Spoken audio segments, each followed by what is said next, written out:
Dito naman sa isang kainan sa Cabuyao, Laguna, tangkang pagnanakaw din ang pakay ng tatlong lalaking ito mag-alas 3 ng madaling araw. Sa hitsura pa lang ng mga taong ito ay alam mo nang hindi gagawa ng maganda.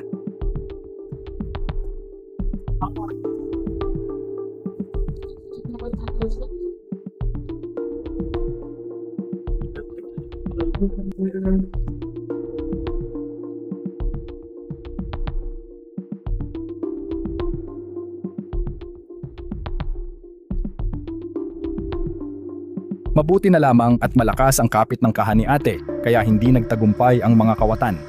Ang natulad ng mga salarin sa video ay hindi lang nagdudulot ng takot, kundi problema at perwisyong pinansyal sa kanilang mga biktima. Kaya kung may impormasyon kayo sa pagkakakilanlan ng mga taong ito, agad pong ipagbigay alam sa barangay o otoridad. Ang pagiging alerto ay hindi lang para sa sarili, kundi para rin sa buong komunidad.